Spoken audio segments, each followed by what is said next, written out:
周一長談同大家深入時事話題。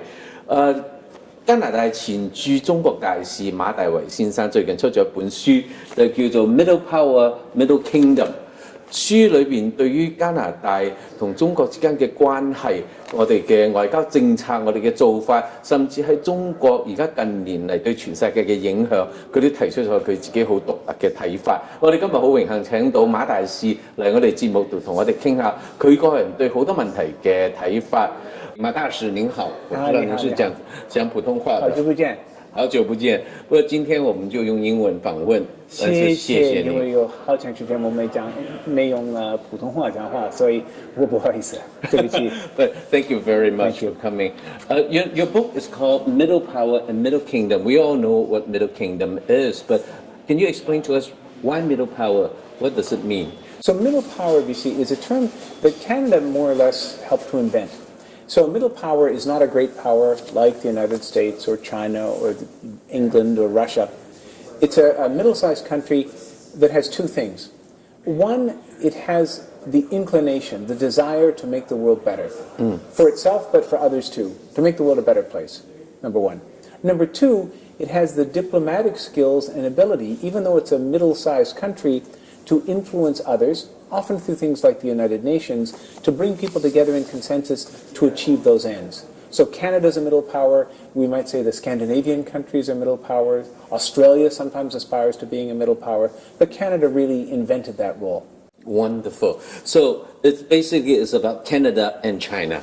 That's right. It's about two countries. It's not just a book about China. I'm not a sinologist. I'm someone who's watched the Canada-China relationship for a long time. The rise of China has been the central development in international relations over my whole career. So it's been something I've been watching with great interest. Yeah, you are probably the only diplomat from Canada who was the head representative in Taipei.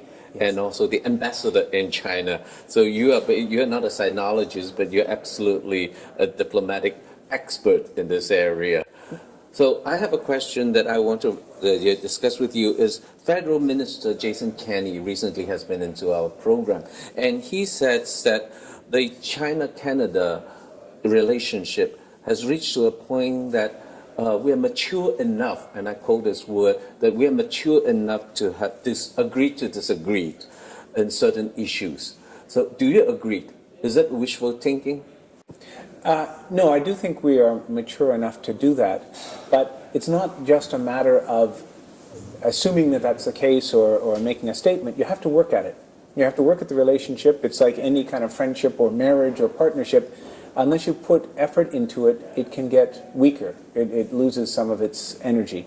So, yes, indeed, we can disagree with China, but we need to be building the exchanges, the official relationships, the agreements that allow us to communicate back and forth. We can't just have one channel of communication, maybe a high-level channel. We also, as Canadians, and this is something that Canadians forget, we need to study China carefully and learn how to engage China. How to listen to China, what China is saying, because sometimes even language itself can be a little bit confusing. I think about why China is saying certain things and how best to respond. Not to hide our core values or principles, but to communicate them in such a way that they'll actually get a hearing. Yeah. As a diplomat, how do you convey our core value? And how do you define that when you discuss this? When you are talking about the disagreement between Canada and China, how do you convey that? Actually, core values is a term that the Chinese use more than we do. So they say, you must respect our core values, and by that they generally mean their views on Tibet, their views about Xinjiang, their views about Taiwan, and increasingly their views about Southeast Asia. So they want to check to see where countries are in respect to those things. I'd say Canada's core values have to do with peaceful evolution of world affairs, so the countries need to get together peacefully. They need to adhere to international law in doing that, and they need to respect the rights and freedoms of each individual person. So those are things that are part of every relationship that Canada seeks to have. It's an expectation, it's a way we present ourselves in the world. Those are our core values. Some people say that human rights is our number one concern. But at the same time, we are also being criticized that we are not flexible enough to really capture this opportunity to build up a better relationship with China. So how do you evaluate and balance these two? That's a good question, and it's a tough question. Sometimes when I talk about China and I talk about issues of human rights, Canadian audiences get a little bit angry. They say, who are we to talk about human rights? We've got our own shameful history, whether it was the head tax or exclusion measures or relations with First Nations. And I say, absolutely true.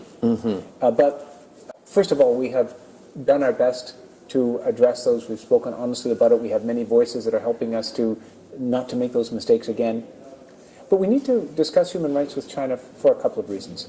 First of all, as I'm always reminded when I'm in China, and as you know, it's not monolithic. There are many people. China has its own history of dynamic and very impressive champions of human rights whose history we have to respect. There are many constituencies in China, journalists who want to be the best journalists they can be, and lawyers who want to be the best lawyers they can be, and we need to reach out to them and respect them and let them know that we support them. The other reason why I think it's important to talk about human rights with China is that China is itself increasingly taking the human rights discussion to international audiences. So they're arguing internationally that economic development is more important than political development. It should come first. The problem with that is economic development is very important, but sometimes it gets put off and put off and put off. It's not quite convenient to talk about political rights. I remember when in Beijing, the ambassador of Fiji, which is a country that's had a very difficult human rights record, came up to me and said, you know, we're very happy that China's our friend because we don't have to listen to those pesky Australians and New Zealanders anymore, always lecturing us about human rights, and China is helping us with our budget and helping to invest. So we need to be mindful of the fact that a confident and assertive China is taking this discussion into the international sphere. We need to join them in having that discussion. It doesn't mean we do it in a disrespectful way or in such a way that the conversation ends because people get angry. But it does mean that we bring confidence, our self-confidence, to a discussion, respect, and a desire to really present the core of this argument, which is the respect that we think every human person just like you said, it's like a marriage. Continue to talk, continue to communicate is the number one thing that any marriage counselors always advise us. And in addition to that, at TBC, the other thing is to listen. Yes. And so I make the point in the book that sometimes you can be so intent on making your talking points. I have to say this, especially if the Chinese media is there and they're going to report everything I've said, so I want to make sure I've said my points. But I have to remember to listen. What did I just hear? I heard something new. I heard something different. That's important. Pay attention to it. So listening skills are really, really important in diplomacy. Sometimes you can forget and be so intent on making a point that you miss an important point that's been made to you. So you talk about the influence of China is increasing and building up and advancing at a very high speed. Recently, just these couple of days, is the Asian Investment Bank. And many countries, including Britain, the United Kingdom, and many the European countries also joined. Canada is still absent on that list. What is your advice to our government? Should we aggressively join it? I think this issue is a great example of some of the trends in the modern world that are shaped by the rise of China and some of the dysfunction in the West. So there wouldn't be such an impetus to create a separate bank in China if the United States Congress had moved and created more voting rights for China in existing institutions like the World Bank. So the Americans failed to deliver on their side of the bargain. China's moved ahead with a bank.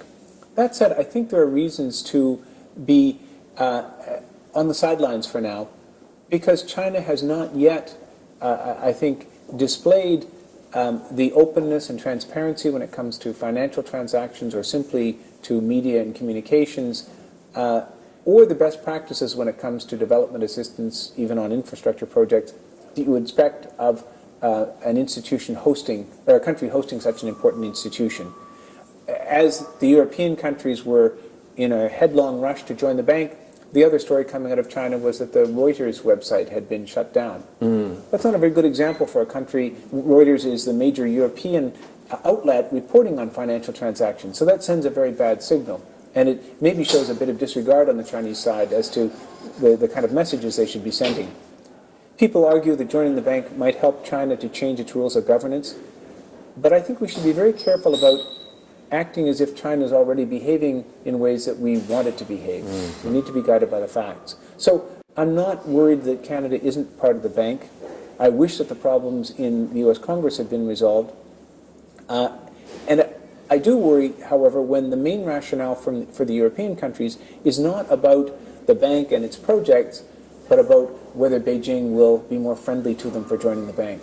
It shouldn't be about winning favor in Beijing. It should be about doing infrastructure projects in a transparent and in a transparent way that meets the highest standards of multilateral expectations and practice. So I'm still a skeptic about the bank, but I think the fact that the U.S. didn't meet their commitments on China's voting rights in the World Bank perhaps was the first step in the wrong direction.